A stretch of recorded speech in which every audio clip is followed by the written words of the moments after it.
ಸಮುದ್ರ ದೇವಿ ಪರ್ವತಸ್ಥನ ಮಂಡಲೆ ವಿಷ್ಣುಪತ್ನಿ ನಮಸ್ತುತಂ ಪಾದಸ್ಪರ್ಶ ಚಮಸ್ತನೆ ಜನನಿ ಜನ್ಮಭೂಮೇಶ ಸ್ವರ್ಗಾದಲ್ಲಿ ಗರೀಶಿ. ಆಲ್ರೆಡಿ ಸಮಯ ಭಾಳ ಆಗಿದೆ. ಆ ಕಾರಣದಿಂದ ಅವರು ಇವರು ಅಂತ ಸಂಬೋಧಿಸುತ್ತಾ ನಮಸ್ಕರಿಸುವ ಬದಲು ಎಮ್ಮವರು ಬೆಸಗೊಂಡರೆ ಶುಭಲಗ್ನವೆಂದಿರಯ್ಯ ಅನ್ನುವಂಥ ಮಾತಿನಂತೆ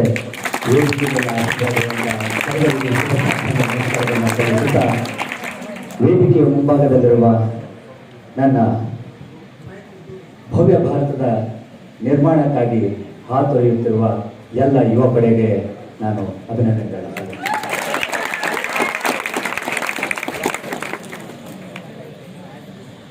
ಒಂದು ಸಂತಸದ ವಿಷಯ ಏನಂದ್ರೆ, ಬಸವಣ್ಣ ನಡೆದಾಡಿದಂಥ ಭೂಮಿಯಲ್ಲಿ ಜನಿಸಿದಂಥ ನಾನು ಇವತ್ತು ಅದೇ ಬಸವಣ್ಣನ ತತ್ವಗಳನ್ನು ಇಡೀ ಜಗತ್ತಿಗೆ ಬಿತ್ತುವಂತಹ ಇಳಕಲ್ಲಿನ ಒಂದು ನೆಲದಲ್ಲಿ ನಾನು ಬಂದು ನಿಂತಿದ್ದೀನಿ. ಅದು ನಿಜಕ್ಕೂ ನನಗೆ ಸಂತೋಷ.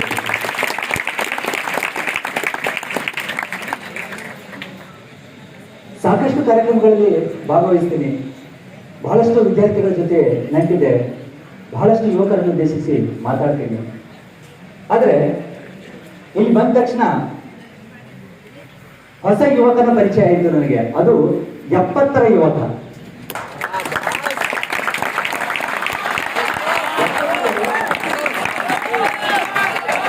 ಯಾಕಂದ್ರೆ ಸೌದಿ ಸರ್ ಮಾತಾಡ್ತಿರ್ಬೇಕಾದ್ರೆ ಟೈಮ್ಗಳವ್ರು ಹೇಳ್ತಾ ಇದ್ರು, ಸರ್ ನಾವು ಇದು ಮಾಡ್ಬೇಕಂದ್ರೆ ನಾವು ಎಷ್ಟು ಎಫರ್ಟ್ ಹಾಕಿದ್ವಿ, ನಾನು ಎಷ್ಟು ಕಿಲೋಮೀಟರ್ ಸಂಚಾರ ಮಾಡಿದೆ, ಎಷ್ಟು ದಿನಗಳ ಕಾಲ ಕಾರ್ ತಗೊಂಡು ಊರೂರು ತಿರುಗಾಡಿದೆ, ಕೊನೆಗೆ ಇವತ್ತು ಇಲ್ಲಿ ಒಂದು ಗಟ್ಟಿಯಾಗಿರುವಂತ ಸಂಸ್ಥೆಯನ್ನ ಕಟ್ಟದೆ ಅಂತ ಹೇಳುವಾಗ ನನಗೆ ಅನಿಸ್ತಾ ಇತ್ತು, ಸರ್ ಸ್ವಲ್ಪ ದಿನದ ಹಿಂದೆ ಸಿಕ್ಕಿದ್ರೆ ನಾನು ನನ್ನೂರು ಪುಸ್ತಕದಲ್ಲಿ ಜೀರೋದಿಂದ ಹೀರೋ ಆದವರ ಕಥೆ ಬರೀತಾ ಇದ್ದಲ್ಲ, ಅದರೊಳಗೆ ಇನ್ನೊಂದು ಅಧ್ಯಾಯ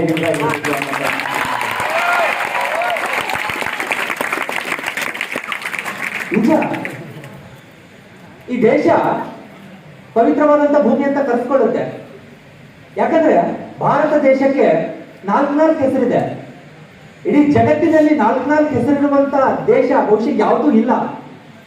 ಇಂಡಿಯಾ ಅಂತ ಕರಿತೀರಿ, ಭಾರತ ಅಂತ ಕರಿತೀರಿ, ಭಾರತ ವರ್ಷ ಅಂತ ಕರಿತೀರಿ, ಜಮ್ಮು ದ್ವೀಪ ಅಂತ ಕರಿತೀರಿ, ಇನ್ನೊಂದು ಹೆಸರಿದೆ ಎಂಗಿಸ್ತಾನ್ ಅಂತ ಕರಿತೀರಿ. ಕಾರಣ ಈ ದೇಶದಲ್ಲಿ ಅತಿ ಹೆಚ್ಚು ಯುವಕರಿರೋದ್ರಿಂದಾಗಿ ಎಂಗಿಸ್ತಾನ್ ಅಂತ ಕರೆಸ್ಕೊಳ್ಳುತ್ತೆ. ಅದಕ್ಕಾಗಿನೇ ಸ್ವಾಮಿ ವಿವೇಕಾನಂದ ಹೇಳಿದ್ದು, ಈ ದೇಶ ಉದ್ಧಾರ ಆಗ್ಬೇಕಾಗಿತ್ತು, ಈ ದೇಶ ಏನಾದ್ರೂ ಬಲಿಷ್ಠ ಆಗ್ಬೇಕಾಗಿತ್ತು ಅಂದ್ರೆ ಅದಕ್ಕೆ ಕಾರಣ ಯಾರು ಅಂತಂದ್ರೆ ಯುವಕರಿಂದ ಮಾತ್ರ ಸಾಧ್ಯ ಅಂತ. ಸ್ವಾಮೀಜಿ ಮಾತಾಡ್ತಾ ಬಹಳ ಅದ್ಭುತವಾದಂತ ವಿಚಾರಗಳನ್ನ ವ್ಯಕ್ತಪಡಿಸಿದ್ರು. ಎಲ್ಲಿ ನಾವು ಎಡುತ್ತಾ ಇದ್ದೀವಿ ಅಂದ್ರೆ ತಿನ್ನೋ ಆಹಾರದಿಂದ ಹಿಡಿದು ಪಡೆಯುವಂತ ಸಂಸ್ಕಾರದಿಂದ ಎಡುತ್ತಾ ಇದ್ದೀವಿ ಅಂತ ಹೇಳಿದ್ರಲ್ಲ, ನನಗೂ ಬಹಳ ಸತ್ಯ ಅನ್ಸುತ್ತೆ. 100 ಸಾಗರ 3 ಸಾಗರ 100 ಮಂದಿರ ದೈವ ಸಾವಿರ ಇದ್ದಾರೆ, 3 ಸಾಗರ 100 ಮಂದಿರ ದೈವ ಸಾವಿರ ಇದ್ದಾರೆ. ಗಂಗೆ ಇದ್ದರೆ ಸಿಂಧು ಇದ್ದರೆ ಗಿರಿ ಹಿಮಾಲಯವಿದ್ದರೆ, ಗಂಗೆ ಇದ್ದರೆ ಸಿಂಧು ಇದ್ದರೆ ಗಿರಿ ಹಿಮಾಲಯವಿದ್ದರೆ, ಏನು ಸಾರ್ಥಕ ದೇಶಗಳು ಯುವಜನತೆಗೆ ಮಲಗಿದ್ದರೆ, ಏನು ಸಾರ್ಥಕ ದೇಶಗಳು ಯುವಜನತೆಗೆ ಮಲಗಿದ್ದರೆ.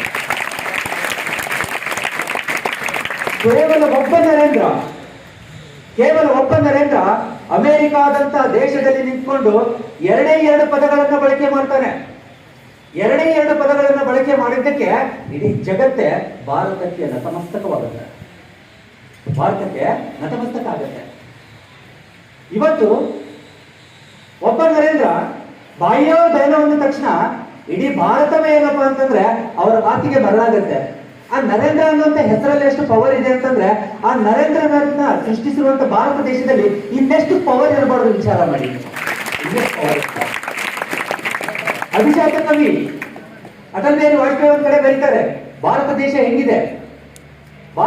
ಹೆಂಗಿದೆ ಅಂತಂದ್ರೆ ಅವ್ರು ಹೇಳ್ತಾರೆ, ಹಿಮಾಲಯ ಅವಳ ಮುಕುಟ, ಹಿಮಾಲಯ ಅವಳ ಮುಕುಟ, ಕಾಶ್ಮೀರ ಅವಳ ಲಲಾಟ, ಬಲೂಚಿಸ್ತಾನ್ ಬರ್ಮಾಗಳು ಆಕೆಯ ಭುಜಗಳು, ನಾಗಪುರ ಅವಳ ನಾಭಿ, ದಿಲ್ಲಿ ತೋ ಮಾಕ ದಿಲ್ ಹೈ, ದಿಲ್ಲಿ ಆಕೆಯ ಹೃದಯ, ವಿಂಧ್ಯ ಪರ್ವತ ಅವಳ ಸೊಂಟ, ವಿಂಧ್ಯ ಪರ್ವತದಲ್ಲಿ ಪೂರ್ವದಿಂದ ಪಶ್ಚಿಮಕ್ಕೆ ಹರಿಯುವಂತ ನರ್ಮದಾ ನದಿ ಆ ಸೊಂಟಕ್ಕೆ ಬಳಸಿದ ಚಿನ್ನದ ಡಾಬು,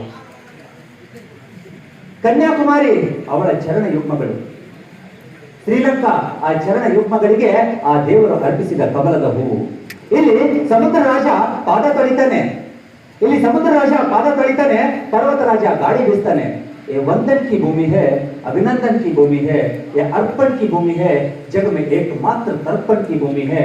यहाँ बिल्कुल गंगा है, यहाँ बिल्कुल गंगा है.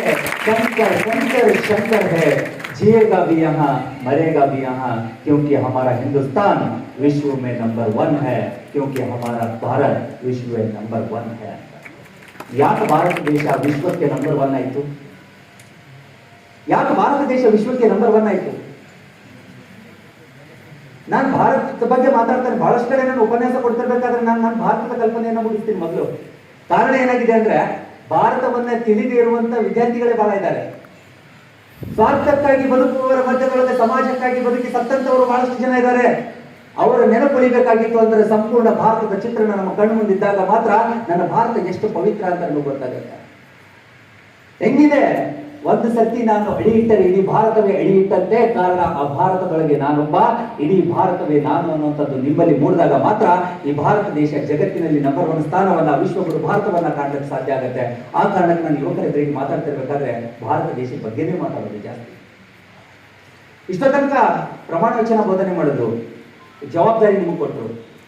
ನಾವು ಹುಟ್ಟದಾಗೆ ನಮಗೆ ಪ್ರಮಾಣ ವಚನ ಬೋಧನೆ ಮಾಡಿದ್ದಾರೆ, ಗೊತ್ತಾ?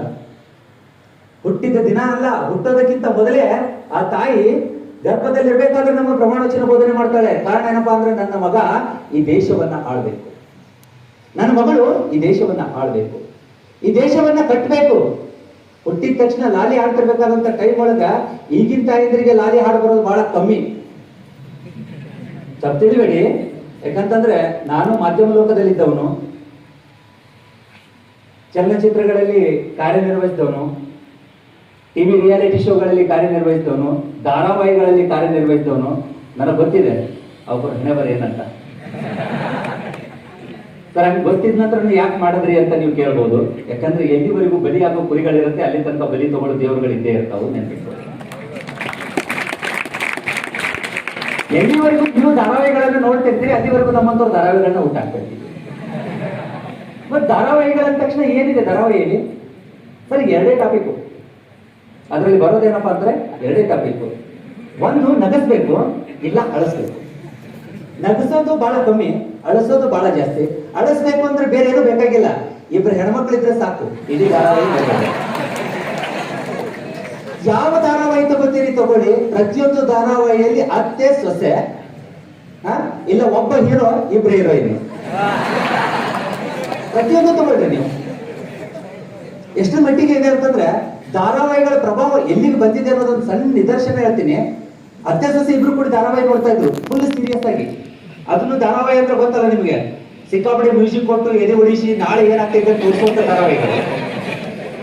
ಸಡನ್ ಆಗಿ ಏನಾಯ್ತು ಅಂದ್ರೆ, ಸೊಸೆ ಅತ್ತೆಗೆ ಒದಿಬೇಕು ಅಂತ ಕಾಲ್ ಎತ್ತಿದ್ಲು, ಅಲ್ಲಿಗೆ ಏನಪ್ಪಾ ಅಂದ್ರೆ ಮುಂದುವರಿಯುತ್ತದೆ ಅಂತ ಬಂತು. ಅತ್ತಿನೂ ಹೋಗಿ ರೂಮ್ ಒಳಗೆ ಮಲ್ಕೊಂಡು, ಸೊಸಿ ಹೋಗಿ ತನ್ನ ರೂಮ್ ಒಳಗೆ ಮಲ್ಕೊಂಡು, ಸೊಸಿಗೆ ನಿದ್ದೆ ಎತ್ತಿತ್ತು, ಅತ್ತಿಗೆ ನಿದ್ದೆ ಎತ್ತಲಿಲ್ಲ. ಯಾಕಂದ್ರೆ ಕಾಲ್ ಎತ್ತಿದ್ದು ಸೊಸಿ, ಕೆಳಗಿದ್ದು ಅತ್ತಿ. ಅತ್ತಿ ಏನು ವಿಚಾರ ಮಾಡೋದು, ನಾಳೆ ಏನಪ್ಪಾ ಅಂತಂದ್ರೆ ಒದಿತಾಳೋ ಇಲ್ಲೋ, ಒದಿತಾಳೋ ಇಲ್ಲೋ. ಧಾರಾವಾಹಿ ನೋಡ್ರಿ ಎಷ್ಟು ಎಫೆಕ್ಟ್ ಆಗಿದೆ ಅವರಿಗೆ ಅಂತ. ಬಂದು ಸೊಸಿ ರೂಮಿನ ಬಾಗಿಲು ಬಡಿತಾಳೆ, ಬಡ್ದು ಕೇಳಿದ್ರು, ಏಕಿ ನಿದ್ದಿಗಣ ಬರುವಂದು ನೋಡಿದ್ರೆ 1-1:30 ಆಗಿದೆ ರಾತ್ರಿ.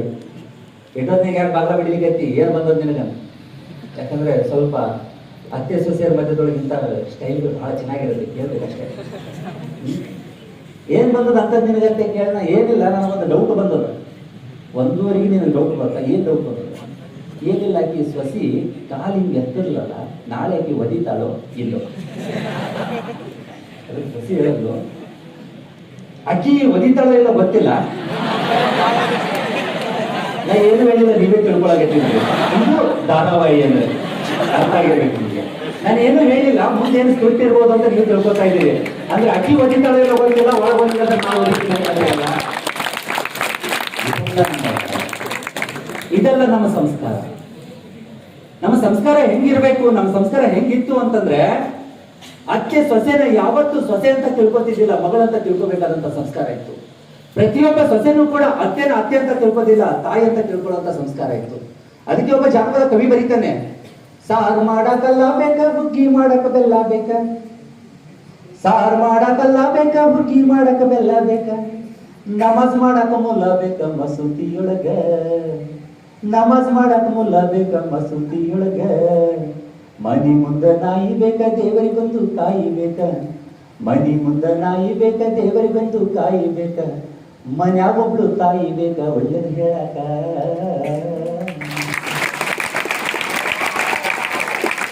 ಯಾವ ಮನೆಯಲ್ಲಿ ತಾಯಿ ಒಳ್ಳೆಯದಾಗಿರ್ತಾಳೋ, ಯಾವ ಮನೆಯಲ್ಲಿ ತಂದೆ ತನ್ನ ಮಕ್ಕಳ ಬಗ್ಗೆ ಕನಸು ಕಾಣ್ತಾ ಇರ್ತಾನೋ ಅಂತ ಮನೆಯಲ್ಲಿ ಏನಪ್ಪಾ ಅಂದ್ರೆ ಸಂಸ್ಕಾರ ಚೆನ್ನಾಗಿರುತ್ತೆ. ತಂದೆ ತಾಯಿಗಳ ಕನಸನ್ನು ಯಾವ ಮಗ ಈಡೇರಿಸ್ತೀನಿ ಅಂತಾನೋ ಆ ದೇಶ ಚೆನ್ನಾಗಿರುತ್ತೆ. ನಮ್ಮ ದೇಶದಲ್ಲಿರುವಂತಹ ತಂದೆ ತಾಯಿಗಳು ಪ್ರತಿ ಕ್ಷಣ ಮಕ್ಕಳ ಬಗ್ಗೆ ಕನಸು ಕಾಣ್ತಾರೆ. ಇವತ್ತು ಸ್ಪಂದನ ಕಾಲೇಜಿಗೆ ನಿಮ್ಮನ್ನು ಕಳಿಸಿದ್ದಾರೆ ಅಂತಂದ್ರೆ ಸುಮ್ಮನೆ ಕಳಿಸಿಲ್ಲ. ಅಪ್ಪನಿಗೆ 108 ಕಷ್ಟ ಇರ್ಬೋದು, ಅಮ್ಮನಿಗೆ 108 ತೊಂದರೆ ಇರ್ಬೋದು. ಎಷ್ಟು ಚಂದ ಸುಳ್ಳು ಹೇಳ್ತಾರೆ ಗೊತ್ತಾ? ಈ ಜಗತ್ತಿನಲ್ಲಿ ಅತ್ಯಂತ ದೊಡ್ಡದಾಗಿರುವಂತಹ ಸುಳ್ಳುಗಾರಿಕೆ ಯಾರಾದ್ರೂ ಇದ್ರೆ ನನ್ನ ತಾಯಿನೇ. ನನ್ನ ತಾಯಿ ಅಂತ ದೊಡ್ಡ ಸುಳ್ಳು ಹೇಳೋ ಜಗತ್ತಿನೊಳಗೆ ಯಾರೂ ಸಿಗ್ಲಿಕ್ಕೆ ಸಾಧ್ಯ ಇಲ್ಲ.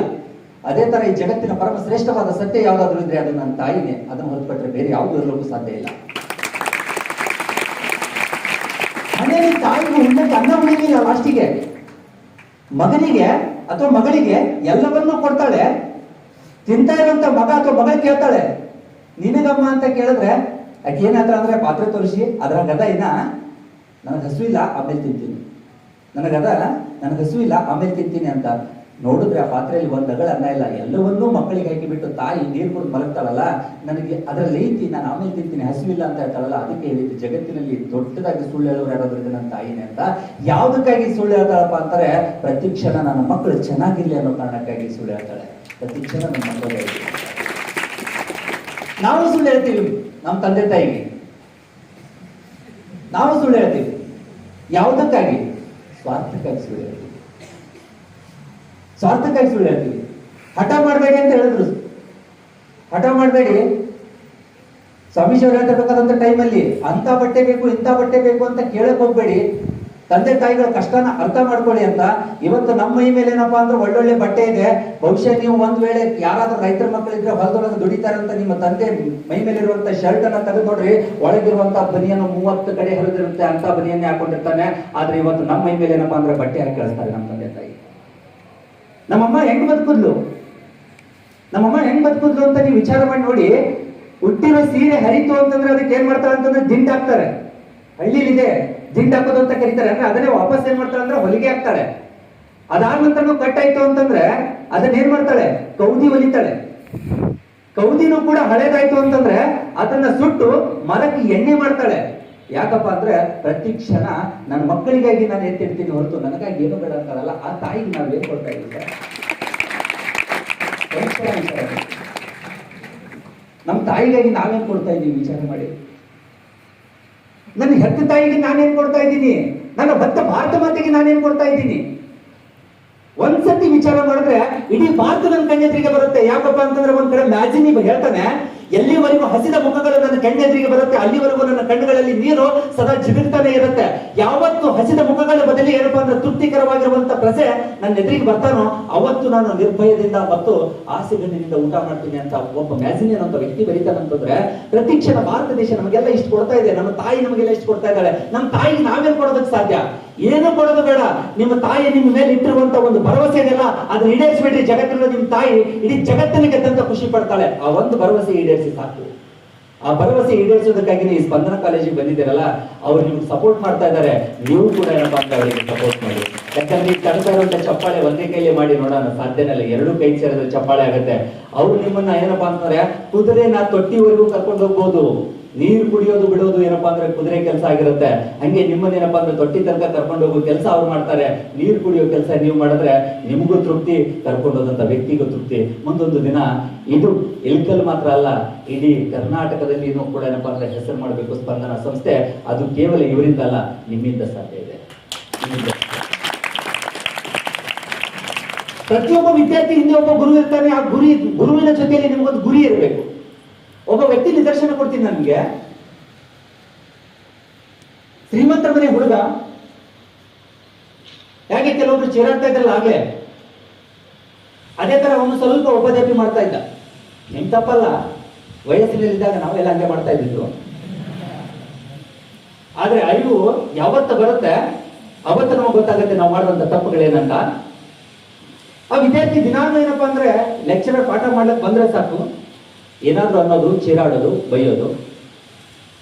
ಒಂದಿನ ನೋಡಿದ್ರು, 2 ದಿನ ನೋಡಿದ್ರು, ಒಂದಿನ ಸೀರಿಯಸ್ ಆಗಿ ಬೈದ್ಬಿಟ್ರು ಆ ಹುಡುಗರಿಗೆ ಪ್ರಶ್ನೆ ನಿಲ್ಲಿಸಿ ಅಸೈನ್ ಮಾಡಿದ್ರು. ಹುಡುಗ ಡಿಸೈಡ್ ಮಾಡ್ದ, ನೀವೇನ್ ಮಾಡಿರ್ತೀರಿ, ನಿಮ್ಗೆ ಏನಾದ್ರು ಬೈದ್ರೆ ಒಂದು ನೀವು ಕಾಲೇಜ್ ಬಿಡಬೇಕು, ಇಲ್ಲ ನಿಮ್ಮ ಅಪ್ಪನ್ನ ಕರ್ಕೊಂಡ್ಬಂದು ಬೈಸ್ಬೇಕು. ಇವೆರಡೇ ನೀವು ಡಿಸೈಡ್ ಮಾಡೋದು. ನಿಮಗಿಂತ ಡೇಂಜರ್ ಆಗಿ ಡಿಸೈಡ್ ಮಾಡಿದ್ದ ಹುಡುಗ. ಏನ್ ಡಿಸೈಡ್ ಮಾಡ್ದ ಅಂತಂದ್ರೆ ನನಗೆ ಬೈದಂತ ಶಿಕ್ಷಕನನ್ನ ಸಾಯಿಸ್ಬೇಕಂತ ಡಿಸೈಡ್ ಮಾಡ್ದ. 7ನೇ ಕ್ಲಾಸಲ್ಲಿ ಇದ್ದಂತ ಹುಡುಗ ತನಗೆ ಬೈದಂತ ಗುರುವನ್ನೇ ಸಾಯಿಸ್ಬೇಕಂತ ಡಿಸೈಡ್ ಮಾಡ್ದ. ಶ್ರೀಮಂತರ ಮನೆ ಹುಡುಗ ಮನೆಗೆ ಹೋಗ್ತಾನೆ. ಮನೆಗೆ ಹೋಗಿ ಅವ್ರ ಅಪ್ಪ ಲೋಡ್ ಮಾಡಿ ಇಟ್ಟಿರುವಂತ ರಿವಾಲ್ವರ್ನ ಹಿಡ್ಕೊಂಡ್ ಬರ್ತಾನೆ. ಹಿಡ್ಕೊಂಡ್ ಬಂದೇನಪ್ಪಾ ಅಂತಂದ್ರೆ ಹಿಂದ್ ಕೂತ ಶಿಕ್ಷಕರ ಆ ಕಡೆ ಪಾಠ ಮಾಡ್ತಾ ಇದ್ರು. ಗುರಿ ಇಡ್ಲಿಕ್ಕೆ ಟ್ರೈ ಮಾಡ್ದ. ಮೊದಲನೇ ಸರ್ತಿ ಗುರಿ ಇಟ್ಟ, ಕೈ ನಡುಗ್ತು.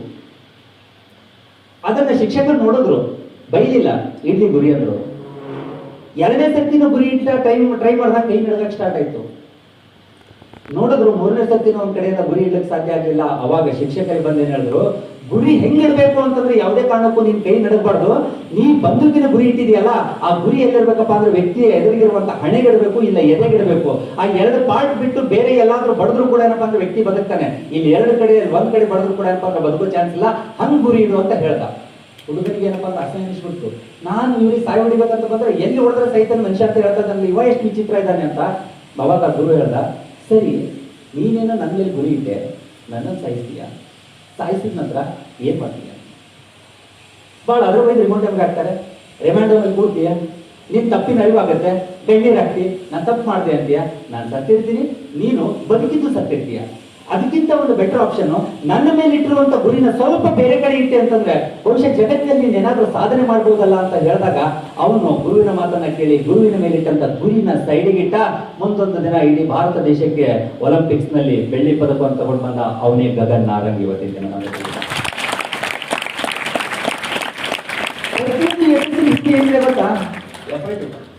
ಪ್ರತಿಯೊಂದು ಯಶಸ್ಸಿನಿಂದ ಎಫರ್ಟ್ ಇದೆ. ನಿಮ್ಮ ಮನೇಲಿ ಬೈಕ್ ಇರ್ಬೋದು, ನಿಮ್ಮ ಅಪ್ಪ ಓಡಿಸ್ತಾ ಇರುವಂತ ಬೈಕ್ ಇರ್ಬೋದು. ಬೈಕ್ ನೋಡ್ರಿ, ಹಾಕೋದು ಎಂತ ಚಪ್ಪಲಿ? ರಬ್ಬರ್ ಚಪ್ಪಲಿ. ಬ್ರೇಕ್ ತುಳಿಯೋದು ಯಾವ್ದನ್ನ? ರಬ್ಬರನ್ನೇ ತುಳಿತೈತಿ. ಆದ್ರೆ ಅದ್ಯಾಕೆ ಸವಿತು? ರಬ್ಬರಿಂದನೇ ತುಳಿದ್ರೆ ಯಾಕೆ ಸವಿತು?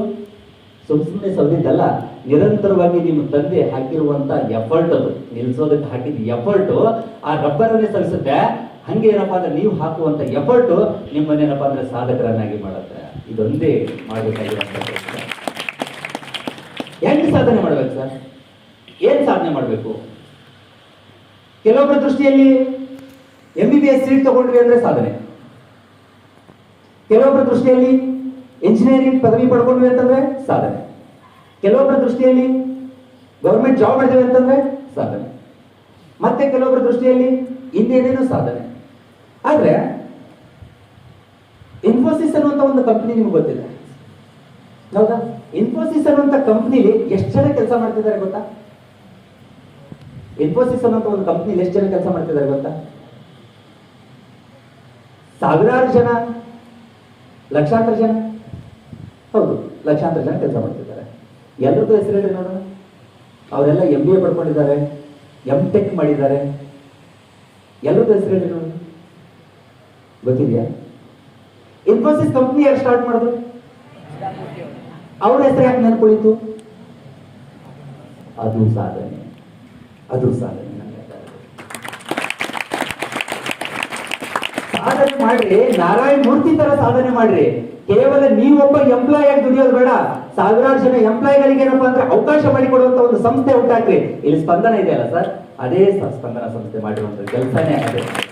4 ಜನ ಸೇರಿ ಆರಂಭಿಸಿದಂತ ಇವತ್ತು 500 ವಿದ್ಯಾರ್ಥಿಗಳಿಗೆ ಬೋಧನೆ ಮಾಡ್ತಾರೆ. ಅದ್ರ ಜೊತೆಯಲ್ಲಿ ಏನಪ್ಪಾ ಅಂದ್ರೆ ಎಷ್ಟೋ ಉಪನ್ಯಾಸಕರಿಗೆ ಕೆಲಸ ಕೊಡ್ತಿದಾರಲ್ಲ, ಇದು ಸಾಧನೆ. ಇಂಥ ಒಂದು ಸಾಧನೆ ಮಾಡಿ ಸರ್. ನಾವೆಲ್ಲ ಮಹಿಳೆಯರು, ನಮಗೇನು ಅವಕಾಶಗಳು ಬಹಳ ಕಮ್ಮಿ. 50% ರಿಸರ್ವೇಶನ್ ಬೇಕು ನಿಮಗೆ. ಹೋರಾಟ 50%ಗೆ. ಆದ್ರೆ ಪುರುಷರ ಜೊತೆ ಕಾಂಪೀಟ್ ಮಾಡೋದಕ್ಕೆ ಏನಪ್ಪಾ ಅಂದ್ರೆ ಸರ್, ಎಲ್ಲಾ ಕಡೆ ಪುರುಷ ಪ್ರಧಾನ ಸಮಾಜ, ಮಹಿಳೆಯರಿಗೆ ಅವಕಾಶ ಬಹಳ ಕಮ್ಮಿ. ಕೆಲವೊಂದಿಷ್ಟು ಜನ ವಾದ ಮಾಡ್ತಿರ್ತಾರೆ. ನಾನು ಅದನ್ನ ಒಪ್ಪಲ್ಲ. ಒಂದೇ ಮಾತಲ್ಲಿ ಹೇಳ್ಬೇಕು ಅಂದ್ರೆ ಹೆಣ್ಣು ಮಕ್ಕಳು ಎಷ್ಟು ಆಗೋಗುರು, ಹೆಣ್ಣು ಮಕ್ಕಳು ಎಷ್ಟು ಆಗೋಗುರು. ಯಾಕಂದ್ರೆ ಇವತ್ತು ನಾನು ಇಲ್ಲಿ ನಿಂತ್ಕೊಂಡು ಮಾತಾಡ್ತಾ ಇದ್ದೀನಲ್ಲ ಅದಕ್ಕೆ ಕಾರಣ ಯಾರು ಗೊತ್ತಾ? ನಮ್ಮಮ್ಮ. ನಮ್ಮಮ್ಮ ನನ್ನನ್ನು ಭೂಮಿಗೆ ತಂದು ಬಿಟ್ಟಿದ್ದಿಲ್ಲ ಅಂತಂದ್ರೆ ಇವತ್ತಿನ ದಿನ ನಾನು ಜಗತ್ತಿಗೆ ಪರಿಚಯನೇ ಆಗ್ತಿದ್ದಿಲ್ಲ. ಹೌದಾ? ಇವತ್ತು ಜಗತ್ತಿನ ಎದುರಿಗೆ ನಾನು ನಿಂತ್ಕೊತಾ ಇದ್ದೀನಲ್ಲ ಅದಕ್ಕೆ ಕಾರಣ ಯಾರು ಗೊತ್ತಾ? ಈ ಭೂಮಿನೂ ಕೂಡ ಹೆಣ್ಣೆ.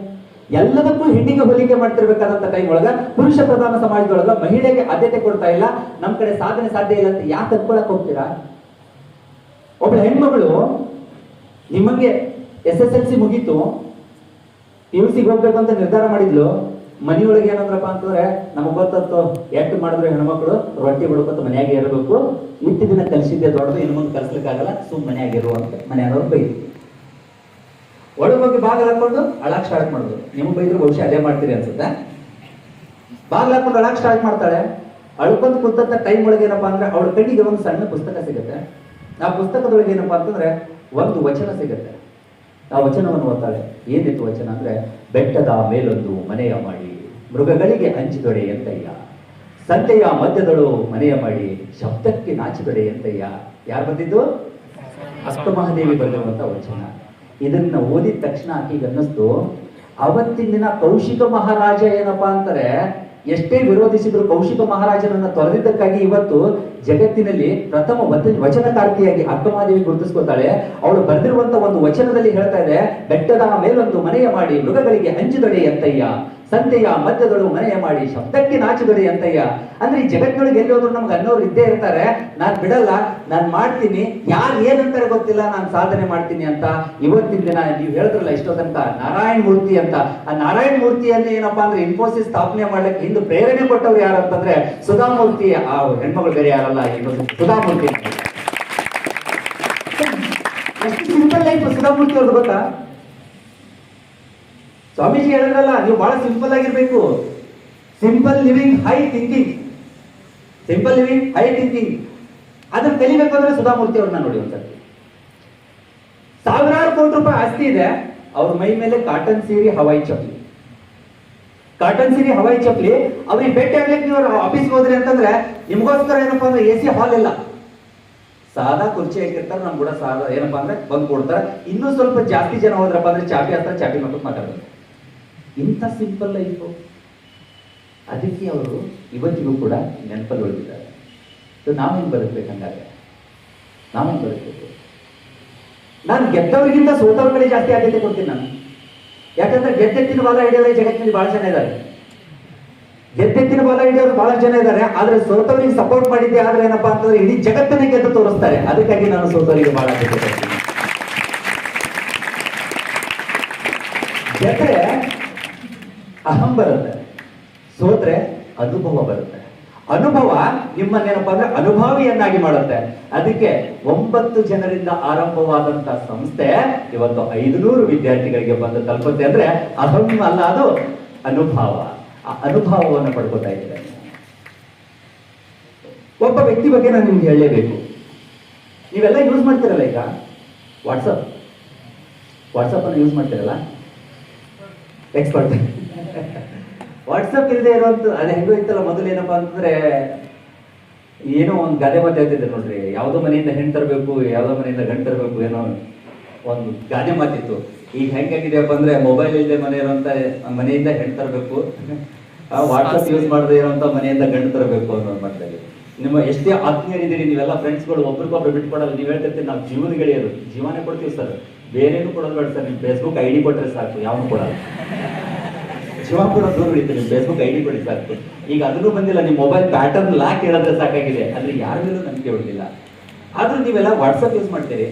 ನೀವು ಬರೀ ವಾಟ್ಸಪ್ ಯೂಸ್ ಮಾಡೋದು ಗೊತ್ತಿದೆ, ವಾಟ್ಸಪ್ ಅನ್ನ ಯಾರು ಸ್ಟಾರ್ಟ್ ಮಾಡೋದು ಗೊತ್ತಿದೆಯಾ? ವಾಟ್ಸಪ್ ಅನ್ನು ಯಾರು ಸ್ಟಾರ್ಟ್ ಮಾಡಿದ್ರೆ ಏನಾದ್ರು ಐಡಿಯಾ ಇದೆಯಾ? ಮಿಸ್ಟರ್ ಬ್ರಯಾನ್, ಅವನ ಹೆಸರು ಬ್ರಯಾನ್. ಮಿಸ್ಟರ್ ಬ್ರಯಾನ್ ಹೆಂಗ್ ಸ್ಟಾರ್ಟ್ ಮಾಡ್ದ ಅಂತಂದ್ರೆ, ಒಂದು ಅಪ್ಲಿಕೇಶನ್ ರೆಡಿ ಮಾಡ್ಕೊಂಡು ಕೆಲ್ಸಕ್ಕಾಗಿ ಅಲಿತಾ ಇದ್ದ. ಕೆಲ್ಸಕ್ಕಾಗಿ ಅಲಿತಾ ಎಲ್ಲಿಗೆ ಹೋದ ಅಂತಂದ್ರೆ ಫೇಸ್ಬುಕ್ನವನ ಹತ್ರ ಹೋದ, ಫೇಸ್ಬುಕ್ ಕಂಪ್ನಿಯವನ ಹತ್ರ ಹೋದ. ಸರ್ ನಾನೊಂದು ಅಪ್ಲಿಕೇಶನ್ ರೆಡಿ ಮಾಡಿದ್ದೀನಿ, ನನ್ಗೇನಂದ್ರೆ ಅವಕಾಶ ಕೊಟ್ಟರೆ ನಿಮ್ಮ ಕಂಪ್ನಿ ಮೂಲಕ ಏನಪ್ಪಾ ಅಂದ್ರೆ ನಾನು ಅದನ್ನ ಮಾರ್ಕೆಟಿಂಗ್ ಮಾಡ್ತೀನಿ ಅಂತಂದಾಗ, ನಮ್ಮಲ್ಲಿ ಕೆಲಸ ಇಲ್ಲ ಹೋಗು ಅಂತ ಬೈದ್ ಅಸೈನ್ ಮಾಡಿ ಹೊರಗೆ ಹಾಕಿದ್ರೆ ಅವನ.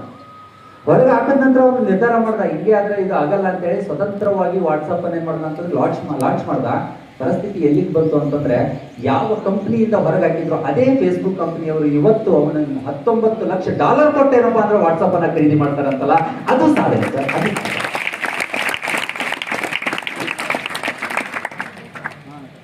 ಕೆಲಸಕ್ಕಾಗಿ ಎಲ್ಲಿದ್ದೀರಿ, ಮುಗೀತು ನನ್ನ ಜೀವನ ಅಂತ ಅಲ್ಲಿಗೆ ನಿಲ್ತೀರಿ. ರೋಡ್ ಬ್ರೇಕ್ಗಳು ಎದಕ್ ಬರುತ್ತೆ? ಗಾಡಿ ಓಡಿಸ್ತಿರಲ್ಲ, ರೋಡ್ ಬ್ರೇಕ್ ಎದಕ್ ಬರುತ್ತೆ? ರೋಡ್ ಬ್ರೇಕ್ ಬಂತ ಗಾಡಿ ನಿಂದಿಸ್ತಾರೆ, ನೀವು ದಾಟ್ಕೊಂಡು ಹೋಗ್ತಿರಲ್ಲ.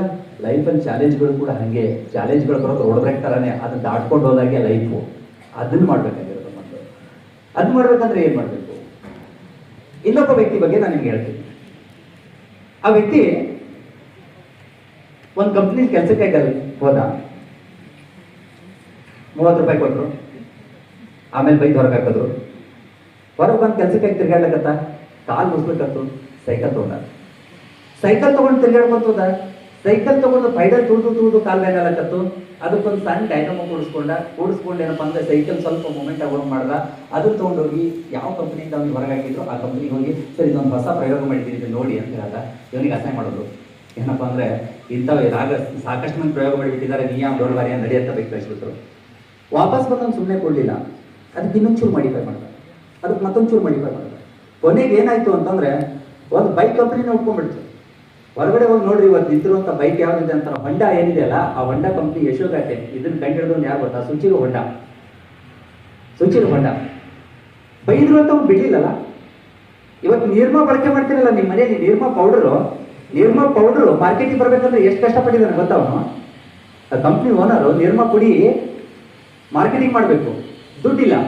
ಪುಡಿಯನ್ನು ತಯಾರು ಮಾಡಿದ್ದಾನೆ, ಕೈಯಲ್ಲಿ ಏನಪ್ಪಾ ಅಂದ್ರೆ ಪುಡಿ ಇದೆ, ಅದು ಮಾರ್ಕೆಟಿಂಗ್ ಮಾಡ್ಬೇಕಲ್ಲ, ಜನ ತಗೋಬೇಕಲ್ಲ. ಇವ್ರು ಮಾತನ್ನ ಕೇಳಿ ಮುಂಚೆನೆ ಇವ್ರ ಕೆಲಸ ಏನ್ ಗೊತ್ತಾ? 9-9:30 ಏನಪ್ಪ ನಾಷ್ಟ ಮಾಡ್ಕೊಂಡು ಹೊರಗೆ ಹೊಂಟಪ್ಪ ಅಂದ್ರೆ, ಯಾರ್ಯಾರ ಮನೆ ಮುಂದೆ ಹೆಣ್ಮಕ್ಳು ಬಟ್ಟೆ ಹೋಗ್ಲಿಕ್ಕೆ ಹುಡುಕಾಡೋದು, ಯಾರ್ಯಾರ ಮನೆ ಮುಂದೆ ಹೆಣ್ಮಕ್ಳು ಬಟ್ಟೆ ಹೋಗ್ಲಿಕ್ಕೆ ಹುಡುಕಾಡಿ ಅವ್ರಿಗೆ ಹೋಗಿ ಏನ್ ಹೇಳೋದಪ್ಪ ಅಂತಂದ್ರೆ, ನಮ್ದೇನಪ್ಪಾ ಅಂದ್ರೆ ಪೌಡರ್ ಭಾರಿ ಐತಿ, ನಮ್ ಪೌಡರ್ ಬಳಕೆ ಮಾಡಿ ಏನಪ್ಪಾ ಅಂದ್ರೆ ಬಟ್ಟೆ ತೊಳೆದ್ರೆ ಬೆಳಗಾಗ್ತೈತಿ, ಏನು ಗ್ಯಾರಂಟಿ ಅಂತ ಹೆಣ್ಮಕ್ಳು ಮೊದಲೇ ಚೌಕಾಸಿ. ಸುಮ್ಮನೆ ಅಲ್ಲ, ಅದು ಹಂಗ್ ಮಾಡಿದ್ರೆ ಜೀವನ ನಡೆಯುತ್ತೆ, ಎಲ್ಲಿಲ್ಲ ನಡೆಯಲ್ಲ. ಚೌಕಾಸಿ ಹೆಂಗ್ ಗ್ಯಾರಂಟಿ ಕೊಡ್ಬೇಕು? ಅವ ಏನ್ ಮಾಡ್ದ ಗೊತ್ತಾ? ಬರ್ರಿ ಕಡೆ ಸೇರಿದೆ ಅಂತ ಅವ್ರ ಬಟ್ಟೆ ಒಗೆದು ಕೊಡ್ತಿದ್ದ. ಅವ್ನ್ ಪೌಡರ್ ಹಾಕಿ ಬಟ್ಟೆ ಒಗೆದು ಕೊಡ್ತಿದ್ದ. ನೋಡ್ರಿ ಬೆಳಗೈತಿಲ್ಲ, ಹಾ ನನಗೆ 2 ಪ್ಯಾಕೆಟ್.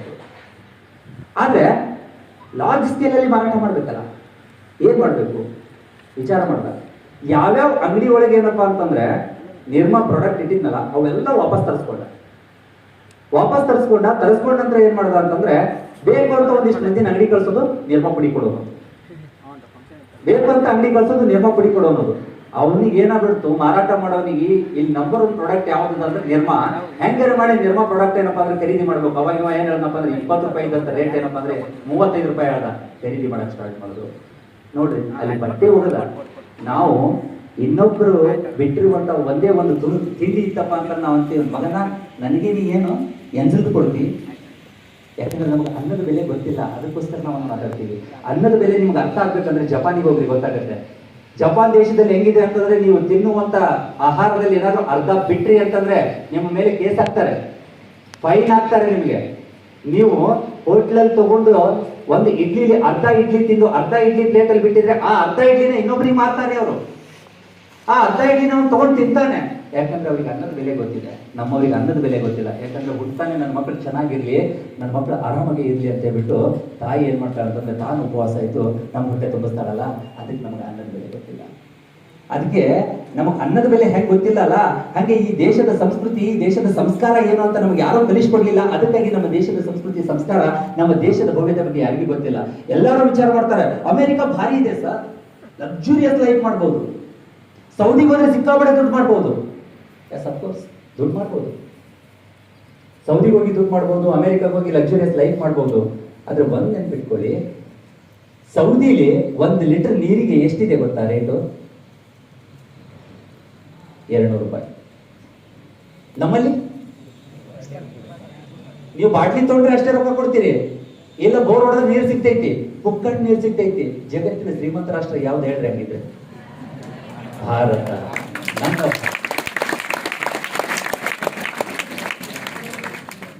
ಯಾಕೆ ಈ ತರ ವಿಚಾರ ಮಾಡಲ್ಲ ನೀವು? ಯಾಕೆ ಭಾರತದ ಬಗ್ಗೆ ಯಾಕೆ ತಿಳ್ಕೊಳಕ್ ಹೋಗ್ಲಿಲ್ಲ? ನಿಜ ಹೇಳ್ತೀನಿ, ಎಲ್ಲರ ದೃಷ್ಟಿಕೋನದಲ್ಲಿ ಏನಿರುತ್ತಪ್ಪ ಅಂತಂದ್ರೆ, ನಾನು ಅಮೆರಿಕಕ್ಕೆ ಹೋದ್ನಪ್ಪ ಅಂತಂದ್ರೆ ಭಾರಿ. ತಂದೆ ತಾಯಿಗಳು ಎಲ್ರದ್ದು ಆಸೆ ಅದೇ, ನಮ್ಮ ಮಕ್ಕಳು ಫಾರಿನ್ ಹೋಗ್ಬೇಕು, ನಮ್ಮ ಮಕ್ಕಳು ಫಾರಿನ್ ಹೋಗ್ಬೇಕು. ನಾವ್ ಏನ್ ಹೇಳ್ಬೇಕು, ಎಲ್ಲದಂದ್ರೆ ನಿಮ್ ಮಗ ಅಮೇರಿಕಾದಲ್ಲಿದೆ. ಸರಿ, ಫಾರಿನ್ ಅಂದ್ರೆ ಏನು? ವಿದೇಶ. ಪಾಕಿಸ್ತಾನಕ್ಕೆ ಹೋದ್ರೆ ವಿದೇಶಕ್ಕೆ ಹೋದಂಗೆ ಅಲ್ಲ, ಪಾಕಿಸ್ತಾನಕ್ಕೆ ಹೋದ್ರೆ ವಿದೇಶಕ್ಕೆ ಹೋದಂಗೆ, ಶ್ರೀಲಂಕಾಕ್ಕೆ ಹೋದ್ರೆ ವಿದೇಶಕ್ಕೆ ಹೋದಂಗೆ, ಪಕ್ಕ ನೇಪಾಳಕ್ಕೆ ಹೋದ್ರೆ ವಿದೇಶಕ್ಕೆ ಹೋದಂಗೆ, ನಿಮ್ ಫೇವ್ರೇಟ್ ಚೀನಾಕ್ಕೆ ಹೋದ್ರೆ ವಿದೇಶಕ್ಕೆ ಹೋದಂಗೆ. ಸೀರಿಯಸ್ಲಿ, ನಿಮ್ ಫೇವ್ರೇಟ್ ಚೀನಾ ಅಂತ ಯಾಕೆ ಹೇಳ್ತಾ ಇದೀವಿ ಅಂತಂದ್ರೆ, ನಾವು ಇವತ್ತಿಗೂ ಕೂಡ ಚೀನಾವನ್ನು ಅವಲಂಬಿಸಿನೇ ಬದುಕ್ತಾ ಇದೀವಿ. ಬಹುಶಃ ನಮ್ಮ ಮನೆಯೊಳಗೆ ಚೀನಾ ವಸ್ತುಗಳು ಇಲ್ಲದೆ ಇರುವಂತ ಮನೆನೇ ಯಾವುದೂ ಇಲ್ಲ. ಅದಕ್ಕಾಗಿ ನಮ್ಮ ಫೇವ್ರೇಟ್ ಚೀನಾ ಅಂತ ಕರೆದಿದ್ದು. ಚೀನಾಕ್ಕೆ ಯಾವತ್ತು ಚೀಮಾರಿ ಹಾಕಿ ಎಲ್ಲ ವಸ್ತುಗಳನ್ನ ಹೊರಗಾಕಿ ನಮ್ಮ ಭಾರತವನ್ನು ಮಾತ್ರ ಪ್ರತಿನಿಧಿಸ್ತೇವೋ ಅವತ್ತು ಹೆಮ್ಮೆಯಿಂದ ಹೇಳ್ಕೋಬಹುದು ನಾನು ಭಾರತೀಯ ಅಂತ ಹೇಳ್ಬಿಟ್ಟು. ಅದನ್ನ ಅರ್ಥ ಮಾಡ್ಕೊಳ್ಳಿ, ಅದಕ್ಕೆ ಹೇಳಿದ್ದು. ಸರಿ, ಫಾರಿನ್ ಅಂತಿರಲ್ಲ, ಒಂದು ಫಾರಿನ್ ಘಟನೆ ಹೇಳ್ತೀನಿ ಕೇಳಿ. ಮಗಳು ಮಗ ಎಲ್ಲರೂ ಏನಪ್ಪಾ ಅಂದ್ರೆ 3 ಜನ ಗಂಡಸ್ ಮಕ್ಕಳು, 3 ಜನ, ಒಬ್ಬನು ಬ್ರಿಟನ್, ಒಬ್ಬನು ರಷ್ಯಾ, ಅಮೆರಿಕ, 3 ಕಡೆ ಏನಪ್ಪಾ ಅಂದ್ರೆ ಸಾಫ್ಟ್ವೇರ್ ಇಂಜಿನಿಯರ್ಸ್.